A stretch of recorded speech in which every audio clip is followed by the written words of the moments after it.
Hello, beautiful souls, and welcome to the Woo Curious Podcast, your map to the mystical, your key to the sacred, and your guide back home to yourself. I'm Eileen, a writer, a spiritual coach, energy healer, and slow living witch. This podcast is your invitation to explore a world where the mundane and the sacred intertwine.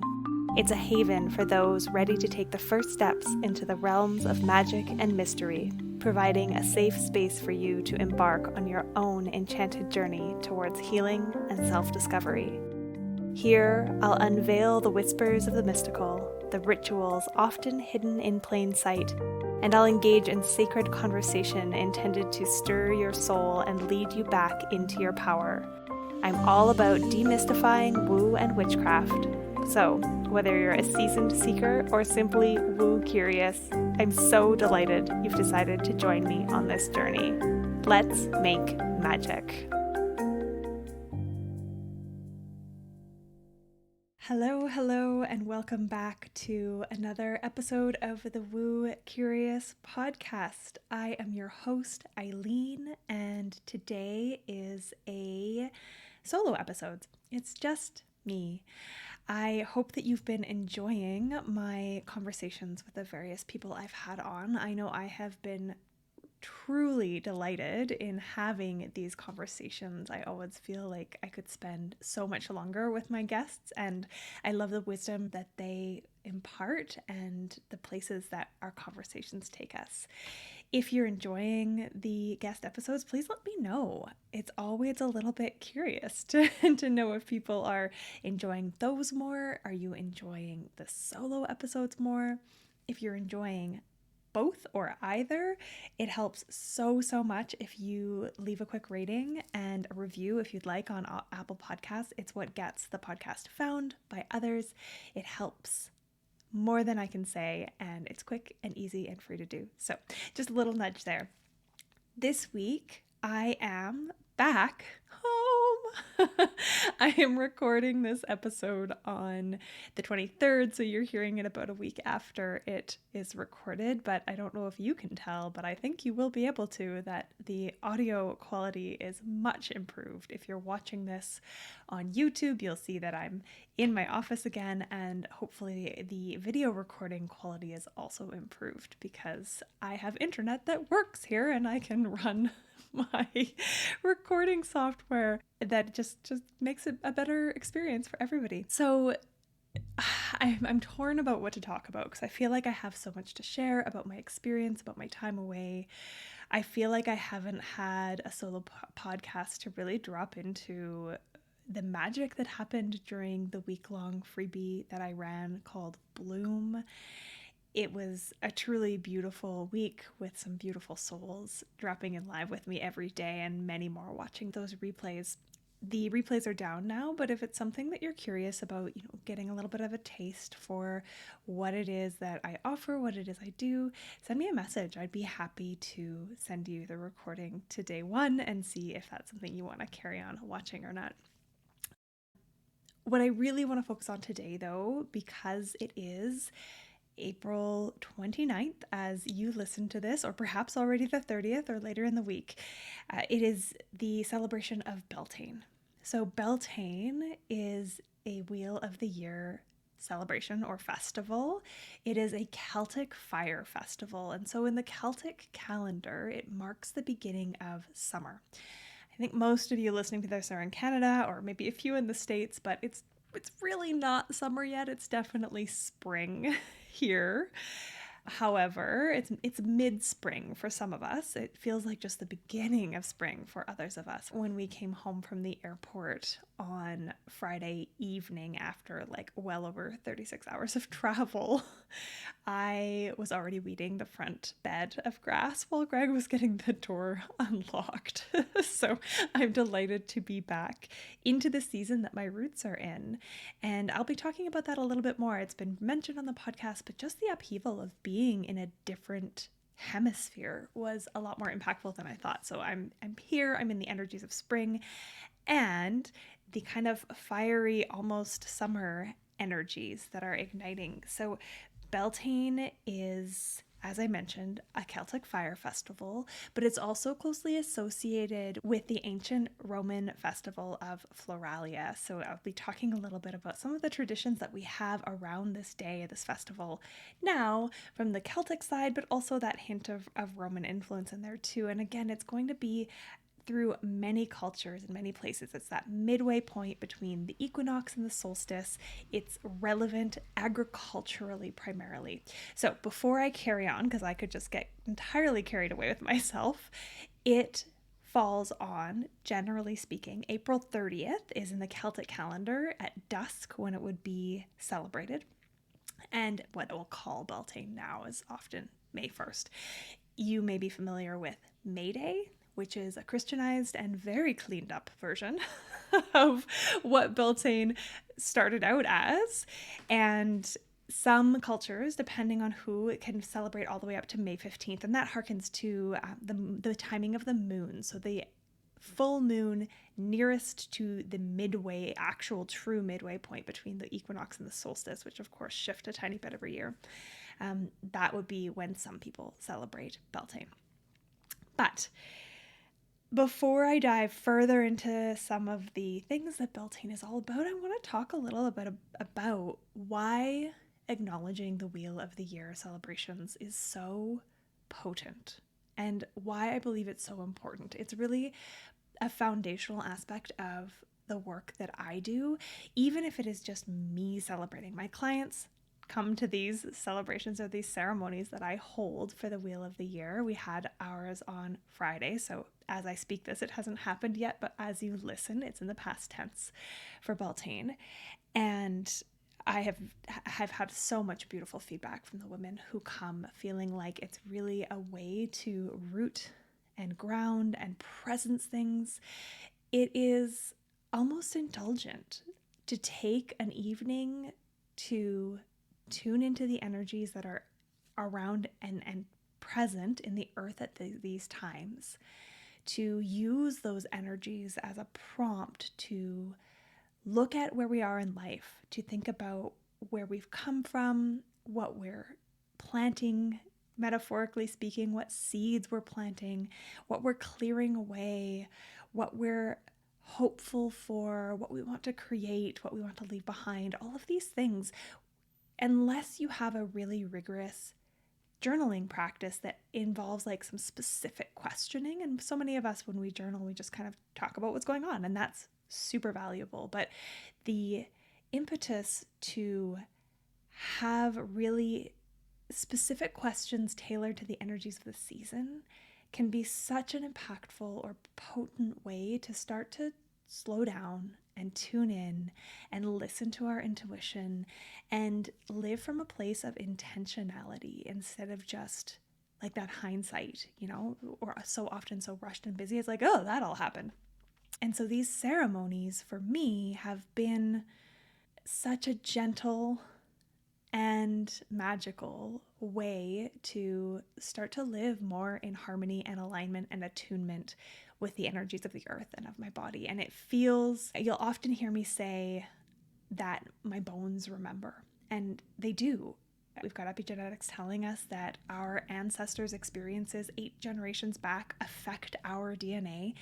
And so it doesn't take even 8 generations to get back to a time when we lived a much more agrarian lifestyle, when the weather and the seasons and all of that was such a huge part of our lives. You couldn't get mangoes in Canada, let alone in the winter or whatever season they grow in where they grow.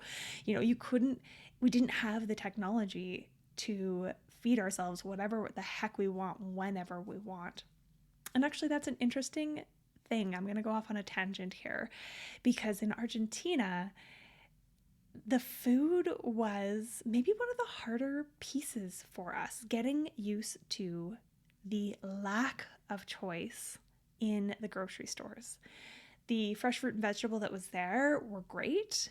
Argentina is a big country and they have all sorts of different geographical and temperature regions, but they have very, very strict import taxes. And so the vast majority of everything from clothing to food sold in Argentina is produced in Argentina. And so what that meant was you didn't get the exotic things that you're used to. And I did some digging. We eventually found some more specialized stores, but you go to the grocery store and I couldn't find soy sauce until we went to a massive, it looked like a superstore. And even in those big stores, there were a lot of things, but kind of just a lot of the same things. And so it's really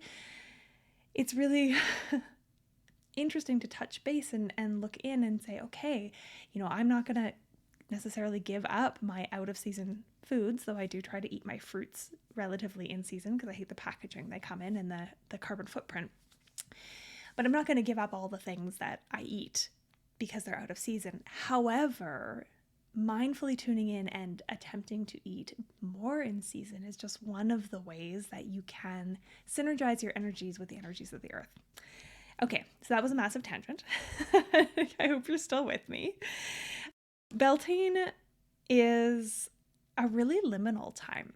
So we talked about liminality back at Samhain, which is Halloween, and liminal times are times or places or periods of kind of in-betweenness. And so when we talk about a liminal time in terms of the Wheel of the Year festivals, like a liminal time of year or a liminal time of a day, we think about a thinning of the veil between our world and the other worlds. So the upper realms and the lower realms, the place where our ancestors live, where our beloved dead live, and the upper or other worldly realms, places where, maybe the fairies live. We'll talk all about fairies at Litha, which is summer solstice. I made a mistake in my emails. If you're reading my emails, I said that the fae folk are much more associated with Beltane. It's not true. It's Litha, which is midsummer, which is where we get Shakespeare's Midsummer Night's Dream themes coming through. So we'll talk all about that in roughly 6 weeks.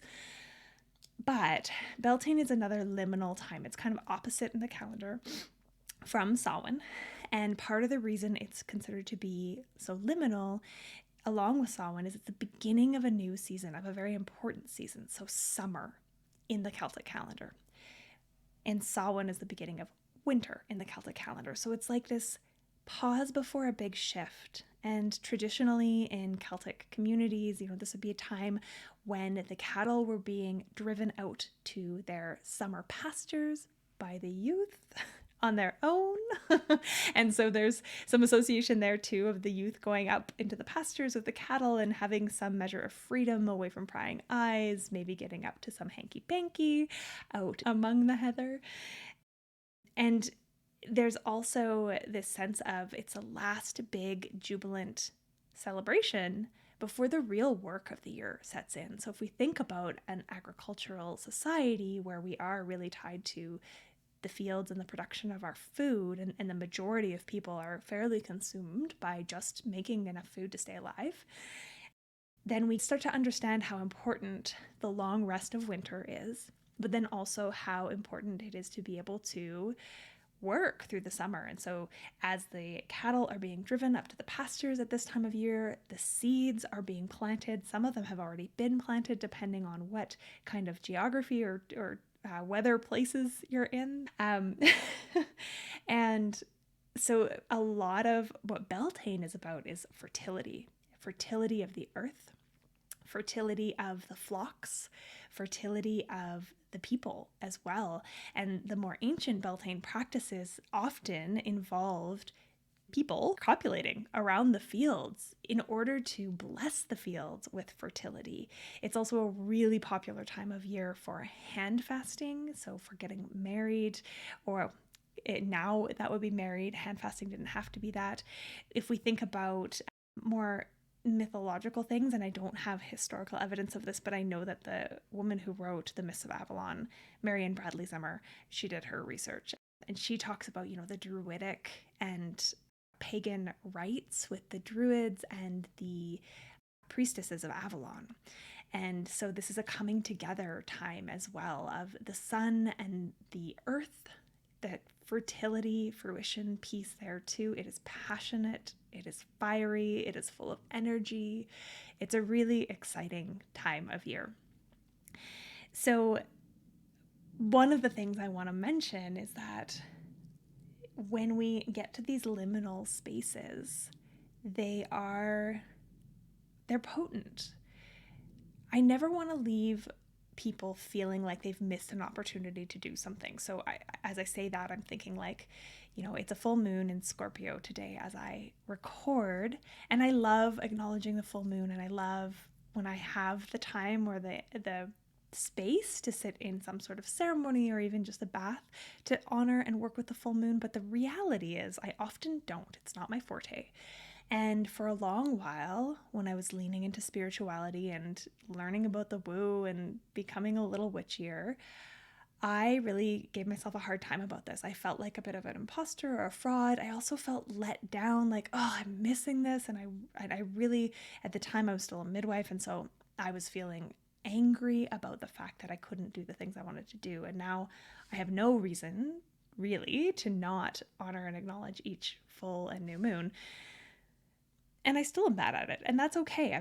I've made my peace with that. I've let it be what it is. I make a note of it in my mind. I stare at the moon when I see her, and that can be enough. And I can dive deeper. If you have been listening to the podcast for very long at all, you'll know Ellie, my former co-host, and she holds ceremony and card pulls for the full moon. It's really important to her. That's a big piece of her practice. So letting it be what it is. But this is related to the liminality period, because I wanted to just say that it's a really potent time to work with guides who are on the other side of a veil, right? If we're thinking about the thinning of the veil between the worlds, accessing those folks, those guides, those beings who are on the other side of the veil at this time of year is easier. So at Samhain, we talked about things like, writing a letter to an ancestor and leaving it out on a chair, and you could certainly do that.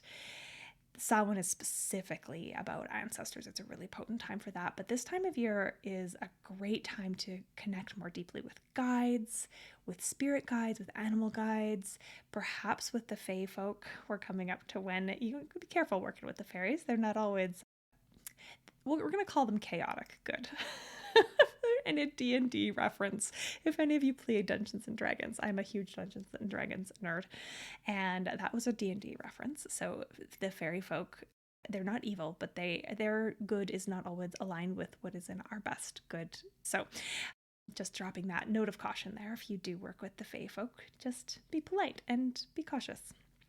And in any case, taking this time, tomorrow, if you're listening to this on Monday, but even this whole window, right? We're already in it. It extends right through to May 15th, just like around Samhain. It's kind of a 2 to 3 week period of really a thinner veil. It's a great time to drop into some sort of journeying. So some drum dreaming trances, meditative journeys, speaking to your guides, making sure you're honoring them on your altar if you have one, and then soul council sessions. Again, I had such potent readings and count sessions with clients during Samhain. I was lucky enough, I think I did like 20 or 30 of them. It was really cool to see what came through, who showed up. So maybe you had a soul council session with me back in October and you want to follow up. Maybe things have shifted. Maybe you got some guidance and you followed it, and now you're like, what's the next step? Perhaps something has occurred and you're feeling like you need a little bit of guidance and support again.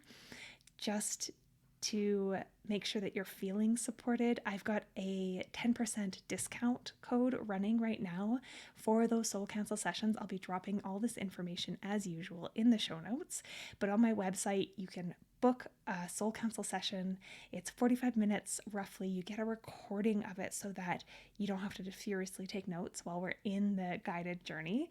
And right now they're 10% off until May 15th. If you redeem the code before May 15th, doesn't matter if you book later, that's fine. If the schedule doesn't work for you to get in before May 15th, that's okay. But if you redeem before May 15th, you'll get 10% off a soul council session, and the code is Beltane, all caps. So I would love to sit with you and guide you through that process and harness the energy of this very liminal and magical time. If you are, considering putting a passion project out into the world, it's a great time to start working towards your passion, to use and harness this energy to fuel your creativity, to look at what might be blocking you or what hurdles there are for you from from pursuing your passions more fully. Because as I mentioned, right, Beltane is this festival of vitality, passion, transformation, and fertility. And so all of those themes running into what it is you're wanting to reflect on and harness and move forward with at this time of year is perfect. The name Beltane, for those of you who like some of the linguistic background, it's named for Bel, who was the fire god of the Gauls. And as I mentioned, it is a really popular day for hand fasting. It's the day mythologically that the sun and the earth come together in fruitful union, and the rising sap mirroring the erotic nature of some of the celebrations.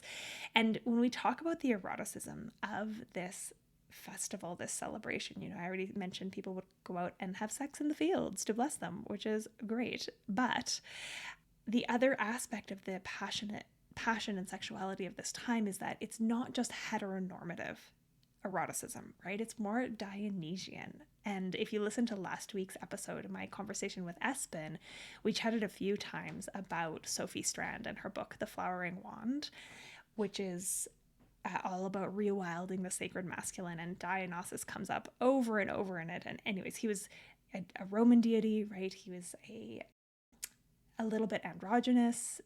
Often, probably in today's world, we would refer to Dionysus as they. And they really were, reveled in the sensualness and the sacredness and the pleasure of life, whether that be from delicious food, from sacred touch, or from more traditional intercourse, intimacy, sex, love, all that kind of stuff with either men or women. And of course, as I mentioned right at the beginning, like all of the Wheel of the Year celebrations, Beltane has been quite Christianized, and it was toned down even further during the Celtic revival period of the 19th century, the Victorian era, and they were really trying to make all the lustiness and uncouth bodiness disappear. It didn't work, of course. I'm just reading from Carmen Spaniola's book, The Spirited Kitchen, and she talks about how when the games or the Beltane celebrations were dumbed down or toned down to be more like children's games, and we think about dancing around the maypole, leftists who were resisting oppression turned these Métis competitions into the Robin Hood games. And the May Queen and the Green Man, who are two main characters or major players mythologically from this time, were turned into Maid Marian and Little John. So it is not a time to be contained. Carmen says, such is Beltane with its irrepressible, life-giving quality. It carries the overarching message that change cannot be stopped. So I hope that you are able to feel the excitement and the energy of this time of year. I hope that you are able to take some time on either Tuesday evening or whenever you're listening to this, really, and do some journaling, perhaps do some pondering on some of the questions around, what it is that you want to be bringing with you into this next turn of the wheel. If you're at all curious about Soul Council sessions and you have any questions, please come find me over on Instagram at myluminouslife_ or at the.woocurious.podcast. And I'd be happy to answer any questions you might have about those. And the last thing that I wanted to touch on today is the power of circling with women.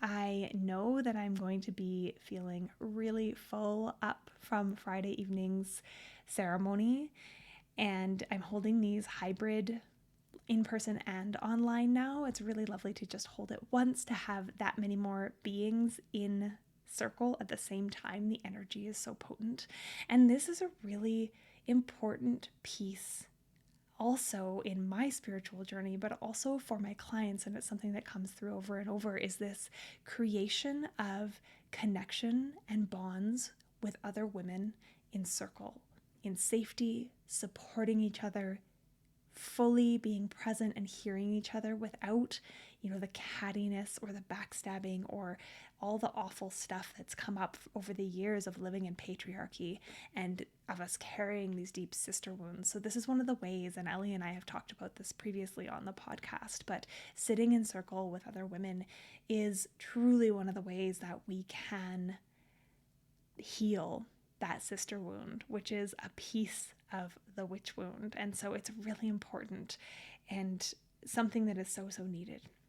If you're curious also about Wheel of the Year ceremonies, the info for those is all on my website. I'll leave the link as per usual.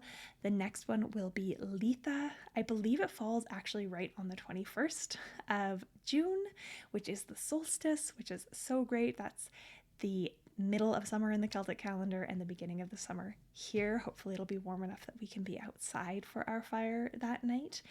And as always, if you have any questions, comments, curiosities, I would love to hear from you. I'm always open to hearing from you. And I do have some space for one-on-one clients right now. I have availability for 2 people to step through the portal with me. If that is calling to you, don't hesitate to reach out or book a free curiosity call. We can chat about whether it's a good fit. And I always like to reiterate that if you are hopping on a call with me, there's never any pressure to buy. It's really just about me getting to know you a little bit, about your struggles, what it is you are wanting to create in your life, and to see if I am able to help you with that. And sometimes I'm not. I will be the first to admit sometimes I'm not the person.